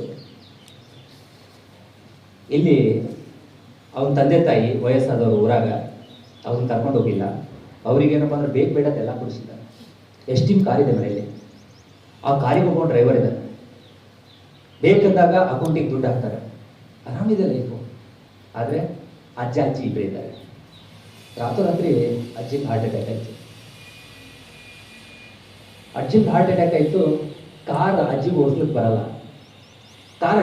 ಬರಲ್ಲ. ಅವಾಗ ಯಾರನ್ನ ಕರಿಬೇಕಾಯ್ತು? ಡ್ರೈವರ್ ರಾತ್ರಿ ಮೊಬೈಲ್ ಆಫ್ ಮಾಡ್ಕೊಂಡು ಹೋಗ್ಕೊಂಡಾನ. ಪಕ್ಕದ ಮನೆಯವರಿಗೆ ಹೋಗಿ ಅಜ್ಜಿ ಬಾಗಿಲು ಬಡಿತಾಳೆ. ಪಾಪ ಪಕ್ಕದ ಮನೆಯವರು ಓಡಿ ಬಂದರು, ಇಲ್ಲ ಹಾರ್ಟ್ ಅಟ್ಯಾಕ್ ಆಗೈತಿ, ಹಾಸ್ಪಿಟ್ಲಿಗೆ ಹೋಗ್ಬೇಕು. ಅಜ್ಜಿಗೆ ಗೊತ್ತಿದ್ದಷ್ಟು ಅಜ್ಜಿಗೆ ನಾಲೆಜ್ ಇಲ್ಲ. ದುಡ್ಡು ಕಾಸಿನ ವ್ಯವಹಾರ ಎಲ್ಲ ಅಜ್ಜ ಮಾಡೋನು. ರೊಕ್ಕ ಹ್ಯಾಂಗೆ ಕೊಡಬೇಕು? ಫಾರಿನಿಗೆ ಫೋನ್ ಮಾಡ್ತಾರೆ ಮಗನಿಗೆ. ಮಗ ಹೇಳ್ತಾನ, ಮೀಟಿಂಗ್ನಾಗಿದ್ದೀನಿ, ಒಂದು 10 ನಿಮಿಷ ಬಿಟ್ಟು ಕಾಲ್ ಮಾಡ್ತೀನಿ. ಯಾಕಂದ್ರೆ ನಮಗೆ ಕತ್ಲೆ ಇದ್ದಾಗ ಅಲ್ಲಿ ಬೆಳಕಲ್ಲ.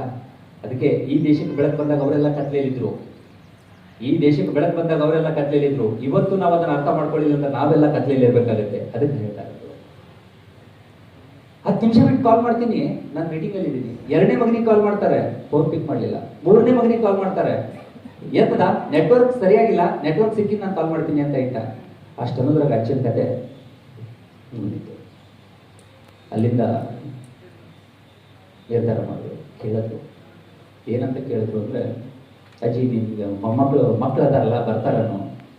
ಒಬ್ಬನಿಗೆ ಫೋನ್ ಮಾಡಿದ್ರು, ನಿಮ್ಮ ಅಪ್ಪ ತೀರ್ಕೊಂಡಿದ್ದಾರೆ, ಬರ್ತೀಯನು? ಅದಕ್ಕೆ ಅವನೇನು ಹೇಳ, ನನಗೀಗ ರಜಾ ಇಲ್ಲ, ನಿಮ್ಮ ಅಕೌಂಟಿಗೆ ನಾನು ದುಡ್ಡು ಹಾಕ್ತೀನಿ, ನೆಕ್ಸ್ಟ್ ಮಂತಲ್ಲಿ ಬಂದಾಗ ಏನಪ್ಪ ಅಂತಂದರೆ ನಾನು ಅವರ ಸಮಾಧಿಗೆ ಬಂದು ಭೇಟಿ ಕೊಟ್ಟು ಹೋಗ್ತೀನಿ. ನೋಡಿರಿ, ಸಂಬಂಧಗಳವರಿಗೆ ಎಷ್ಟು ಸಿಂಪಲ್ ಆಗಿರುತ್ತೆ. ಇದು ನಡೆದಿರೋ ಘಟನೆ. ಸೀರಿಯಸ್ಲಿ, ಈ ಒಂದು ಘಟನೆ ನನ್ನ ಮೇಲೆ ಎಷ್ಟು ಪರಿಣಾಮ ಬೀರ್ತು ಅಂದರೆ, ಅವತ್ತೇ ನಾನು ನಿರ್ಧಾರ ಮಾಡಿದ್ದು, ಬೆಂಗಳೂರಲ್ಲಿ ಇದ್ಕೊಂಡು ನಾನು ಶೋಕಿ ಮಾಡೋದಕ್ಕಿಂತ ನಮ್ಮ ಅಪ್ಪ ಅಮ್ಮನ ಜೊತೆ ಇದ್ಕೊಂಡು ಊರಲ್ಲಿ ಜೀವನ ಮಾಡಬೇಕು ಅಂತ. ಅವತ್ತು ಬೆಂಗಳೂರು ಬಿಟ್ಟು ಅವನು ಇವತ್ತು ವಿಜಯಪುರದಲ್ಲಿ ಬಂದು ನಿಂತ್ಕೊಂಡಿದ್ದೀನಿ.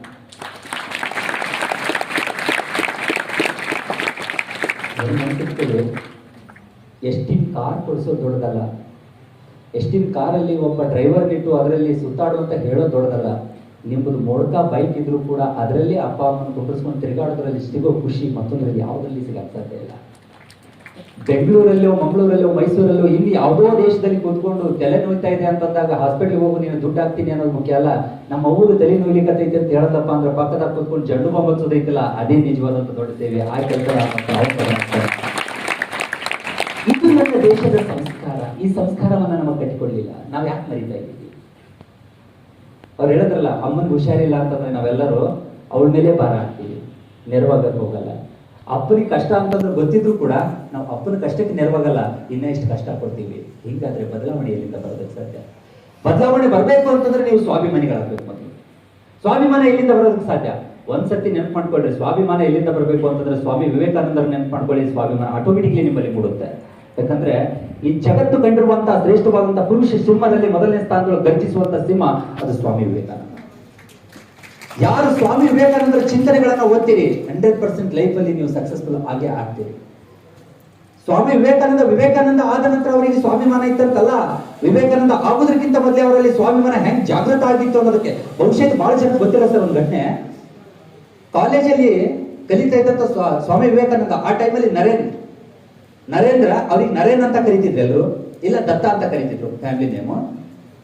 ಸೊ ನರೇಂದ್ರನಾಥ್ ದತ್ತ ಕಾಲೇಜಲ್ಲಿ ಇದ್ರೆ ಅವ್ರಿಗೆ ಅವಮಾನ ಮಾಡಬೇಕು ಅನ್ನೋ ದೃಷ್ಟಿಯಿಂದನೇ ಅಲ್ಲಿ ಅವ್ರು ವಿದೇಶದಿಂದ ಬಂದು ಲೆಕ್ಚರರ್ ಕೆಲಸ ಮಾಡ್ತಾರೆ. ಅವ್ರ ಕೆಲಸ ಏನಪ್ಪಾ ಅಂದ್ರೆ ಇವ್ರಿಗೆ ಅಸಹ್ಯ ಮಾಡ್ಬೇಕು. ಯಾಕೆ? ಅವ್ರಿಗಿಂತ ಇವ್ರು ಜನ. ನಮ್ಮಲ್ಲಿ ಹೆಂಗಿದೆ ಅಂತಂದ್ರೆ ಯಾವ್ದಾದ್ರು ವಿದ್ಯಾರ್ಥಿ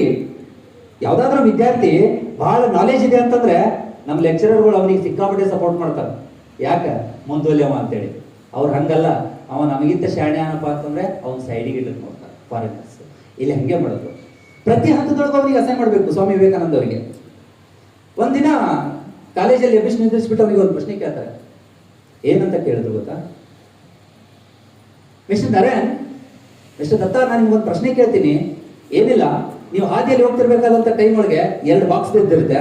ಒಂದು ಸುಟ್ಕೇಸ್ ತುಂಬಾ ಬರೀ ದುಡ್ಡಿರುತ್ತೆ, ಇನ್ನೊಂದು ಸುಟ್ಕೇಸ್ ತುಂಬಾದಲ್ಲಿ ಏನಪ್ಪಾ ಅಂತಂದ್ರೆ ಜ್ಞಾನ ಇರುತ್ತೆ. ನೀವ್ ಯಾವ್ದನ್ನ ಆಯ್ಕೆ ಮಾಡ್ಕೋತೀಯಾ ಅಂತ ನಾನು ನಿಮಗೆ ಕೇಳ್ತೀನಿ. ನೀವು ಯಾವ್ದನ್ನ ಆಯ್ಕೆ ಮಾಡ್ಕೋತೀರಾ? ಜ್ಞಾನವನ್ನ ಆಯ್ಕೆ ಮಾಡ್ಕೋತೀರಲ್ಲ. ಸೇಮ್ ನೀವೆಲ್ಲರೂ ಏನಪ್ಪಾ ಅಂದ್ರೆ ಫಾರಿನರ್ ಶೈಲಿಯಲ್ಲೇ ವಿಚಾರ ಮಾಡ್ತಾ ಇದ್ದೀರಾ, ಭಾರತೀಯರ ಶೈಲಿಯಲ್ಲಿ ವಿಚಾರ ಮಾಡಲಿಲ್ಲ. ಆದ್ರೆ ಸ್ವಾಮಿ ವಿವೇಕಾನಂದ ಹೇಳಿದ್ರು, ನಾನು ರೊಕ್ಕ ಮಾತ್ರ ಏನಪ್ಪಾ ಅಂದ್ರೆ ಸ್ವೀಕಾರ ಮಾಡ್ತಿದ್ದೆ, ನಾನು ದುಡ್ಡನ್ನ ತಗೋತಿದ್ದೆ ಅಂತ ಹೇಳಿದ್ರು. ಅವ ಅಂದ, ನಾನು ಗೊತ್ತೈತಿ ನಿಮ್ ಭಾರತೀಯ ಹಣೆಬರನೇ ಗೊತ್ತೈತಿ, ರೊಕ್ಕ ಒಂದು ಸಿಕ್ಕರೆ ಸಾಕು, ಬೇರೆ ಏನು ಬೇಕಾಗಿಲ್ಲ. ಅದಕ್ಕೆ ರೊಕ್ಕದ ಬೆನ್ನ ತಗೋತೀನಿ, ಅದಕ್ಕೆ ರೊಕ್ಕ ತಗೋತೀನಿ ನೀನು ಅಂತೇಳಿ. ನೀವೇನ್ ಮಾಡ್ತಿದ್ರಿ ಅಂದ್ರೆ ಸ್ವಾಮಿ ವಿವೇಕಾನಂದ ನೋಡು, ನಾವೇ ಫಾರಿನರ್ಸ್ ಹೆಂಗಿದೀವಿ ಅಂತಂದ್ರೆ ನಮ್ಗೆ ಜ್ಞಾನ ಬೇಕು. ನಾನೇನಾದ್ರೂ ನಿನ್ ಜಾಗದೊಳಗಿದ್ನಪ್ಪ ಅಂತಂದ್ರೆ ನಾನು ಜ್ಞಾನವನ್ನ ಮಾತ್ರ ಪಡಿತಾ ಇದ್ದೆ ಅಂತ ಹೇಳಿದ್ರು. ಅದಕ್ಕೆ ಸ್ವಾಮಿ ವಿವೇಕಾನಂದ ಸ್ವಾಭಿಮಾನ್ಯತೆ ಎಂತ ಉತ್ತರ ಕೊಡ್ತಾರೆ ಗೊತ್ತಾ? ಯಾರ್ಯಾರಿಗೆ ಏನೇನು ಕಮ್ಮಿ ಇರ್ತೈತಿ ಅದನ್ನ ತಗೋತಾ ಇದ್ದೀವಿ.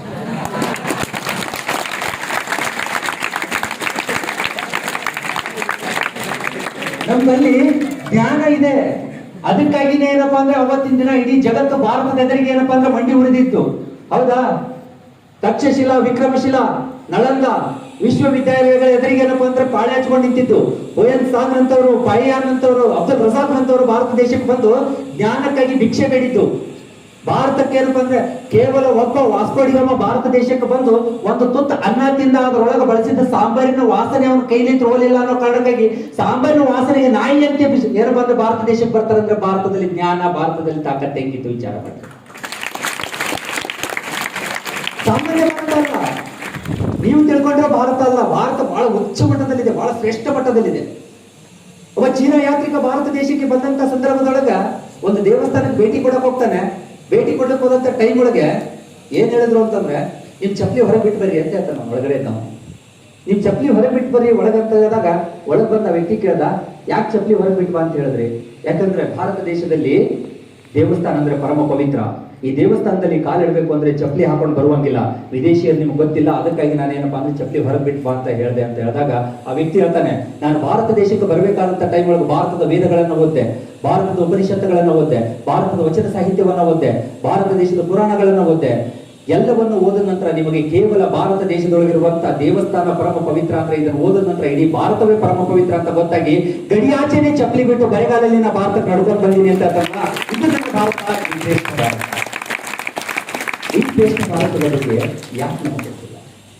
ಅದೇ ಸ್ವಾಮಿ ವಿವೇಕಾನಂದರಿಗೆ ಮತ್ತೊಂದು ಟೈಮ್ ಅವನೇ ಅಸಹ್ಯ ಮಾಡ್ಬೇಕು ಅಂತ ನಿರ್ಧಾರ ಮಾಡ್ತಾನೆ.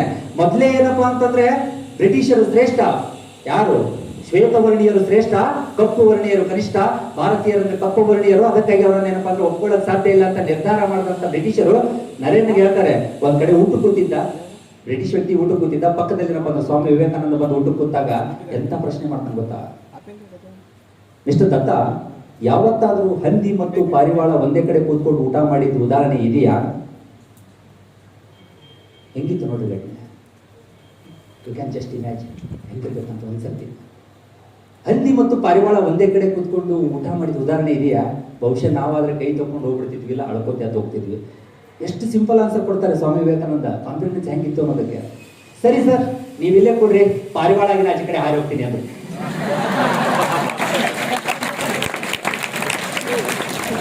ಅವರ ಪ್ರಶ್ನೆಗೆ ಅವರ ಉತ್ತರ ಅವರ ಕಡೆನೆ. ಅಲ್ಲೇರ ಅಲ್ಲೇ ಬಹುಮಾನ. ಇದು ಇಲ್ಲಿಗೆ ನಿಲ್ಲಿಲ್ಲ. ಹೆಂಗಾದ್ರೂ ಅಸೈನ್ ಮಾಡ್ಲೇಬೇಕಲ್ಲ, ಹೆಂಗಾದ್ರೂ ಅಸೈನ್ ಮಾಡ್ಲೇಬೇಕು. ಕೊನೆಯದಾಗಿ ಏನ್ ಮಾಡೋದಾಗ್ತದೆ, ಇನ್ನೊಂದು ಪ್ರಯತ್ನ ಕೈ ಹಾಕ್ದ. ಏನ್ ಬರೆದು ಕೊಟ್ಟ ಅಂತಂದ್ರೆ ಟೆಸ್ಟ್ ಕಂಡಕ್ಟ್ ಮಾಡಿರ್ತಾರೆ. ಎಲ್ರಿಗೂ ಟೆಸ್ಟ್ ಪೇಪರ್ಸ್ ವಾಪಸ್ ಕೊಡ್ತಿರ್ತಾರೆ. ಎಲ್ರಿಗೂ ಟೆಸ್ಟ್ ಪೇಪರ್ ಮೇಲೆ ಮಾರ್ಕ್ಸ್ ಹಾಕಿ ಕೊಟ್ರೆ ಸ್ವಾಮಿ ವಿವೇಕಾನಂದರ ಟೆಸ್ಟ್ ಪೇಪರ್ ಮೇಲೆ ಏನ್ ಮಾಡಿದ್ನಪ್ಪ ಅಂದ್ರೆ ಇಡಿಯಟ್ ಅಂತ ಬರೆದು ಕೊಟ್ಟಿದ್ದ. ಇಡಿಯಟ್ ಅಂತ ಬರೆದು ಕೊಟ್ಟಾಗ ನಿಮ್ಗೆ ಏನ್ ಅನ್ಸುತ್ತೆ? ಸ್ವಾಮಿ ವಿವೇಕಾನಂದರಿಗೆ ಸಿಕ್ಕಾಪಟ್ಟೆ ಸಿಟ್ಟು ಬಂದಿತ್ತು, ಬಟ್ ಕಂಟ್ರೋಲ್ ಮಾಡ್ಕೊಂಡ್ರು. ನೀವಾಗಿದ್ರೆ ಜಗಳ ತೆಗೆದುಬಿಡ್ತೀರಿ. ನೀವು ಹೆಂಗೆ ಬರೋದ್ರಿ ಸರ್ ನೀವು ಇಡಿಯಟ್ ಅಂತೇಳಿ? ಅದಕ್ಕೆ ಮತ್ತೊಂದು ನಮ್ಮ ಎಕ್ಸ್ಪ್ಲನೇಷನ್ ಕೊಡ್ಬೇಕಾಗ್ತಿತ್ತು ಸರ್ಗಳು. ಸ್ವಾಮಿ ವಿವೇಕಾನಂದ ಬಹಳ ಸಿಂಪಲ್ ಆಗಿ ಹೇಳಿದ್ರು, ಸರ್ ಒಂದು ಕ್ವಶನ್ ಸರ್, ಏನು ಒಂದು ಡೌಟ್ ಇದೆ. ಏನು ಸರ್, ಅವಸರದಲ್ಲಿ ನೀವೇನ್ ಮಾಡಿದಿರಿ, ನಿಮ್ ಸಿಗ್ನೇಚರ್ ಹಾಕಿದಿರಿ ಸರ್, ಬಟ್ ನಮ್ಮ ಮಾರ್ಕ್ಸ್ ಹಾಕೋದ ನೆನಪಾಗಿದೆ.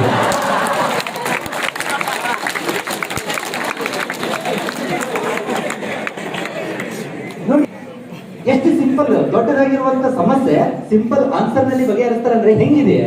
ಆ ಜ್ಞಾನ ನಮ್ಮಲ್ಲಿ ಮೊದಲಿಂದಲೂ ಇದೆ. ಈ ಭಾರತ ದೇಶದಲ್ಲಿ ಹುಟ್ಟಿರುವಂತ ಪ್ರತಿಯೊಬ್ಬರು ಜ್ಞಾನಿಯಾಗಿದ್ದಾನೆ. ಆ ಜ್ಞಾನವನ್ನು ಹೊರಗೆ ಹಾಕೋ ಗುಣ ನಮ್ಮಲ್ಲಿಲ್ಲ. ಆ ಕಾರಣಕ್ಕಾಗಿ ನಾವೇನಾಗ್ತಾ ಇದೀವಿ ಅಂತಂದ್ರೆ ಸೋಲ್ತಾ ಇದ್ದೀವಿ. ಫಸ್ಟ್ ಆಫ್ ಆಲ್ ನಮ್ಮಲ್ಲಿ ಒಂದು ಕೊರತೆ ಏನು ಕಾಣುತ್ತಪ್ಪ ಅಂತಂದ್ರೆ ಕಾನ್ಫಿಡೆನ್ಸ್ ಕೊರತೆ. ನಾನು ಮಾತಾಡಿದ್ರೆ ಯಾರು ನನ್ನ ನೋಡಿ ನಗ್ತಾರೇನೋ, ನಾನು ಹಾಡಿದ್ರೆ ಯಾರು ನನ್ನ ನೋಡಿ ನಗ್ತಾರೇನೋ,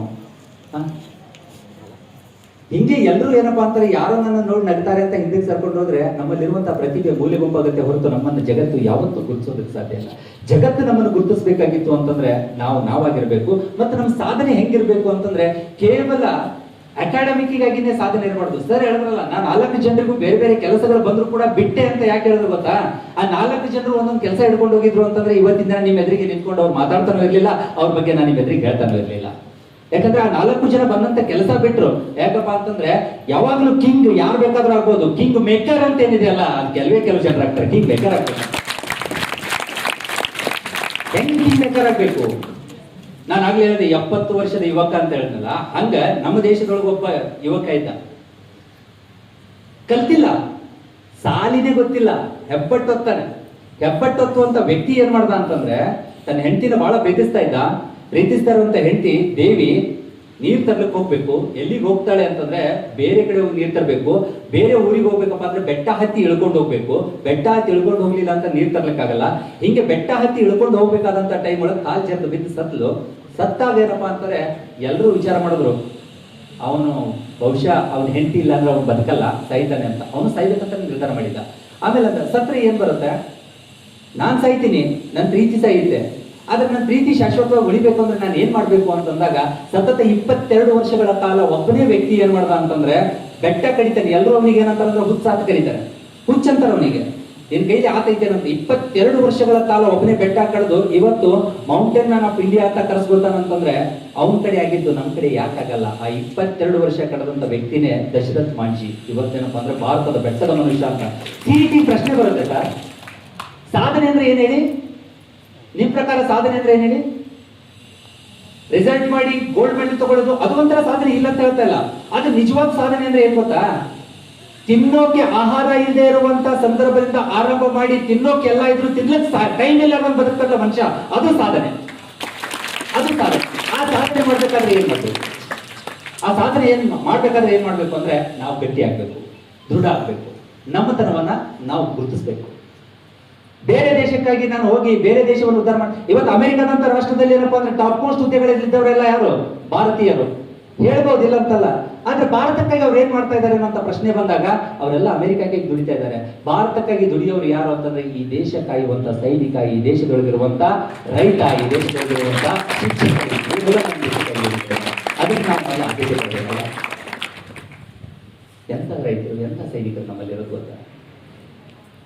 ನಿಮೇಜಿನ ಹುಡುಗನೇ ಮೊದಲೇನಪ್ಪ ಅಂದ್ರೆ ಸೈನಿಕ ಸೇರ್ಬೇಕು ಅಂತಂದ್ರೆ ಏನ್ ರೆಸ್ಟ್ರಿಕ್ಷನ್ಸ್ ಬಹಳ ಕಮ್ಮಿ ಇತ್ತು, ಮತ್ತೆ ಏನು ಕೇಳ್ತಿದ್ದಿಲ್ಲ.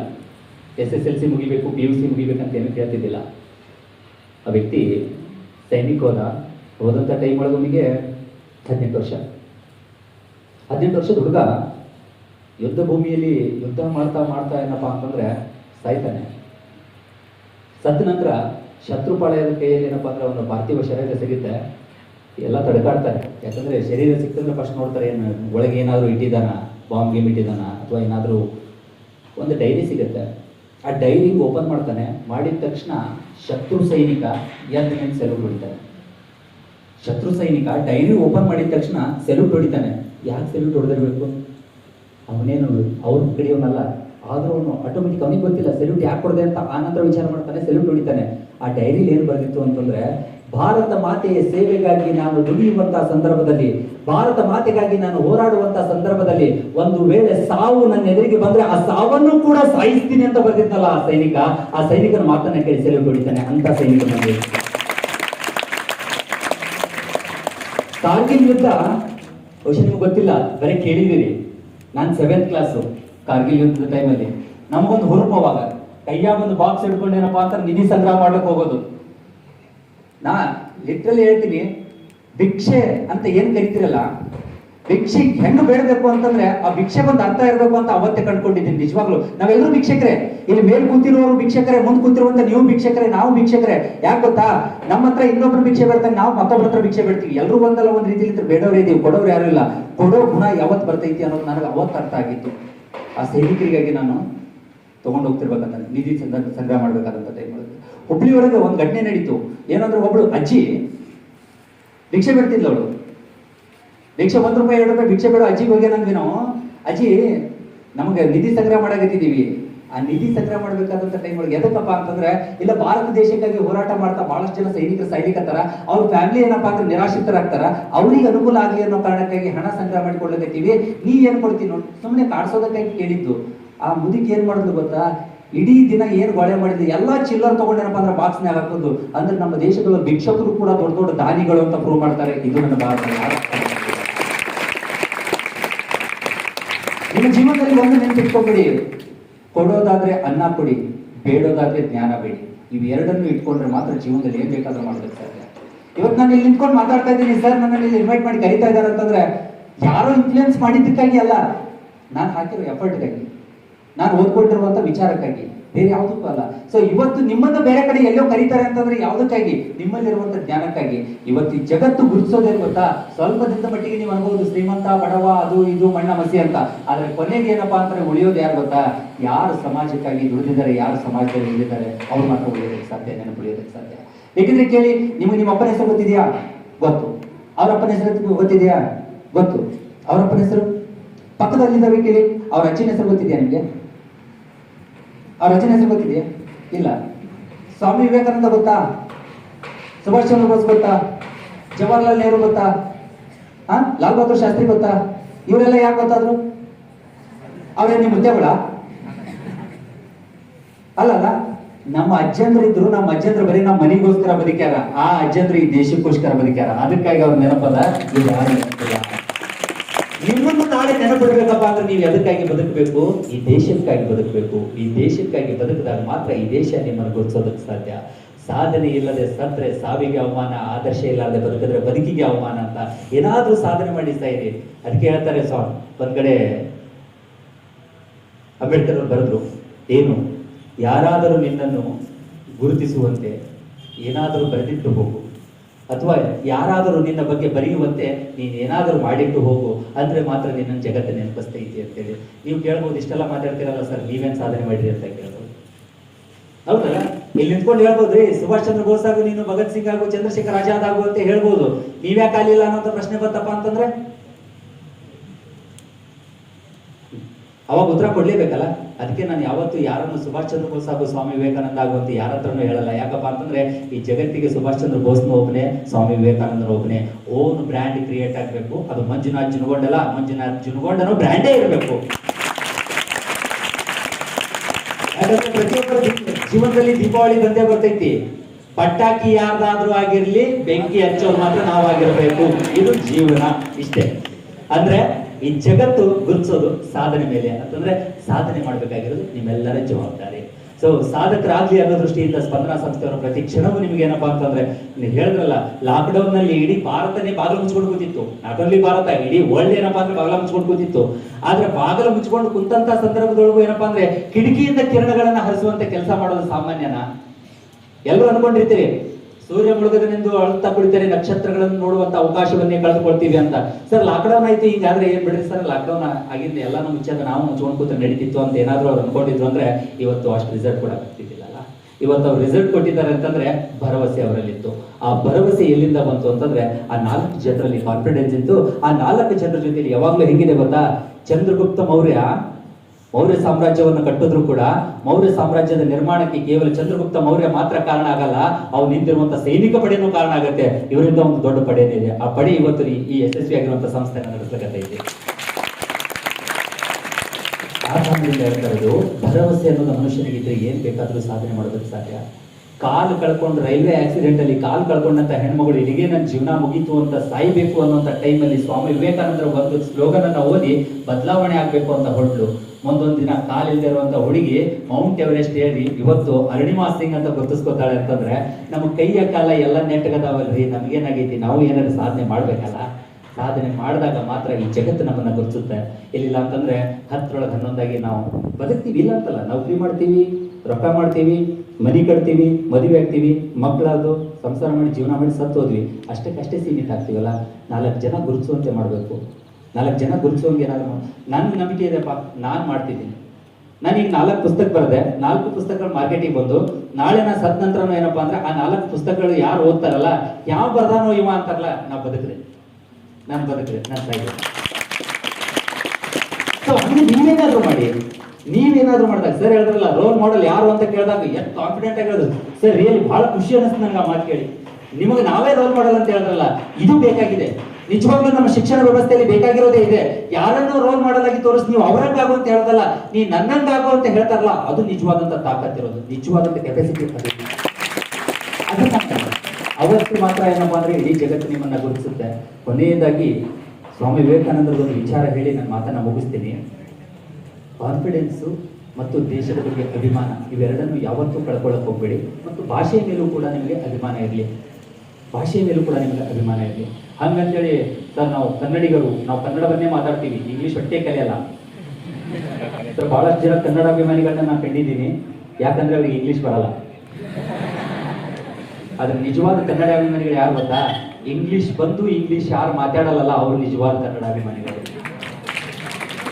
ಇಂಗ್ಲಿಷ್ ಕಲೀರಿ, 3 ಭಾಷೆಯನ್ನ ಕಲೀರಿ, ಆದ್ರೆ ಬಳಕೆಗಾಗಿ ನೀವು ಏನಪ್ಪಾ ಅಂದ್ರೆ ನಿಮ್ಮ ಭಾಷೆಯನ್ನ ಪ್ರೀತಿಸಿ. ಯಾಕಂದ್ರೆ ಆಸ್ತಿಯ ಮೇಲಿಟ್ಟಿರುವ ಮೋಹ ಮಾಸ್ತಿಯ ಮೇಲಿಟ್ಟಿದ್ದಾರೆ, ಪ್ರಾಪಂಚಿಕ ಸುಖಗಳ ಮೇಲಿಟ್ಟಿರುವ ಮೋಹ ಪಂಪನ ಮೇಲಿಟ್ಟಿದ್ದಾರೆ, ಹೊನ್ನಿನ ಮೇಲಿಟ್ಟಿರುವ ಮೋಹ ರನ್ನನ ಮೇಲಿಟ್ಟಿದ್ದಾರೆ, ಮಣ್ಣಿನ ಮೇಲಿಟ್ಟಿರುವ ಮೋಹ ಜನ್ನನ ಮೇಲಿಟ್ಟಿದ್ದಾರೆ, ಮುತ್ತು ರತ್ನಗಳ ಮೇಲಿಟ್ಟಿರುವ ಮೋಹ ರತ್ನಾಕರನ ಮೇಲಿಟ್ಟಿದ್ದಾರೆ, ಕೇಶರಾಶಿಯ ಮೇಲಿಟ್ಟಿರುವ ಮೋಹ ಕೇಶರಾಜನ ಮೇಲಿಟ್ಟಿದ್ದಾರೆ, ಕನ್ನಡಿಯ ಮೇಲಿಟ್ಟಿರುವ ಮೋಹ ಎನ್ನ ಕನ್ನಡದ ಮೇಲಿಟ್ಟಿದ್ದಾರೆ, ಎನ್ನ ಕನ್ನಡಾಂಬೆಯ ಗರ್ಭಕ್ಕೆ ಭಾರವಾಗುವುದರ ಬದಲು ಅವರ ಬಾಳ ಬಂಗಾರ ಆಗ್ತಿತ್ತಲ್ಲ, ಬಂಗಾರ ಆಗ್ತಿತ್ತು.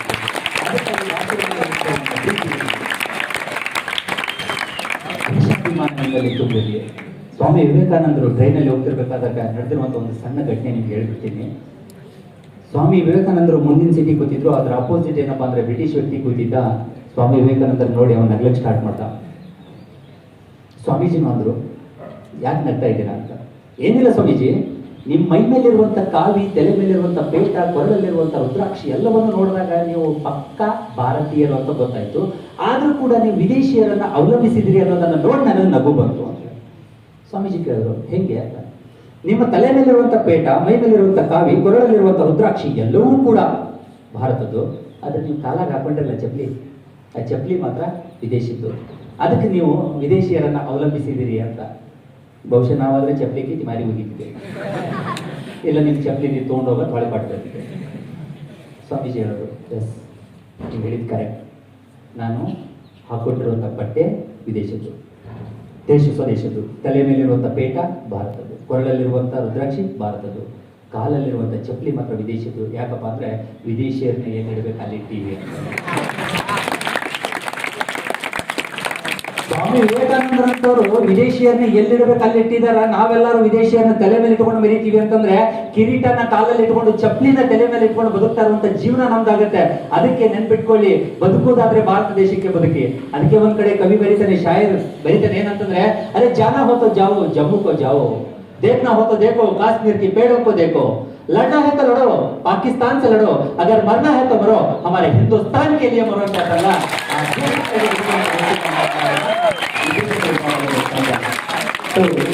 ಭವ್ಯ ಭಾರತದ ಕನಸು ನನಸಾಗಬೇಕು. ಮುಂದೊಂದು ದಿನ ವಿಶ್ವಗುರು ಭಾರತ ಆಗ್ಬೇಕು ಅಂದ್ರೆ ಅದಕ್ಕೆ ಕಾರಣ ನೀವೆಲ್ಲರೂ ಆಗ್ಬೇಕು. ನಿಮ್ಮಿಂದಲೇ ಆ ಸಾಧನೆ ಹೊರಹೊಮ್ಮಲಿ. ಆ ಸಾಧನೆಗೆ ಪ್ರತಿ ಕ್ಷಣವೂ ಸ್ಪಂದನಾ ಸಂಸ್ಥೆ ನೆರವಾಗಲಿ ಅಂತ ಆಶಿಸ್ತಾ, ಚಂದ್ರಶೇಖರ್ ಕಂಬಾರ್ ಅವರು ಹೇಳಿದಂತೆ ಧಮನಿಯಲ್ಲಿ ಬಿಸಿ ನೆತ್ತರು ಕೂತಿದೆ, ಹೇ ಯುವಕ ಹೊಸದೊಂದು ಬ್ರಹ್ಮಾಂಡ ಕಟ್ಟೋಣವ, ತಮನಿಯಲ್ಲಿ ಬಿಸಿ ನೆತ್ತ ರೊಕ್ಕುತ್ತಿದೆ ಹೇ ಯುವಕ ಹೊಸದೊಂದು ಬ್ರಹ್ಮಾಂಡ ಕಟ್ಟೋಣ ಬಾ. ಹಳೆ ಹಸಿಯ ಕೆಸರಿಂದ ಕಸಗೊಂಡು ಕಿತ್ತೇಳು, ಹಳೆ ಹಸಿಯ ಕೆಸರಿಂದ ಕಸಗೊಂಡು ಕಿತ್ತೇಳು, ಹೊಸ ಯುಗದ ಹಣೆ ಬರಹ ಬರೆಯೋಣ ಬಾ. ನಾವು ಹೊಸ ಯುಗದ ಹಣೆ ಬರಹ ಬರೆಯೋಣ ಬಾ ಅಂತ ಹೇಳ್ತಾ, ಸುತ್ತ ಭೂಮಿ ಸುತ್ತಾನೆ ಇರುತ್ತೆ, ಸುತ್ತ ಭೂಮಿಲಿ ಮತ್ತೆ ಮತ್ತೆ ಎದುರಾಗ್ತಾನೆ ಇರ್ತೀವಿ, ಎಲ್ಲಾದ್ರೂ ಒಂದ್ ಕಡೆ ಮತ್ತೆ ಸೇರ್ತೀವಿ. ನಾನು ಮಾತಾಡ್ತೀನಿ, ನೀವು ಕೇಳ್ತೀರಾ, ಆದ್ರೆ ಸಾಧನೆ ಅನ್ನೋದು ಶಾಶ್ವತವಾಗಿರ್ಲಿ ಅಂತ ಹೇಳ್ತಾ ನನ್ನ ಎರಡು ಮಾತುಗಳಿಗೆ ವಿರಾಮ ಹೇಳ್ತೀನಿ. ಜೈ ಹಿಂದ್, ಜೈ ಭಾರತ್.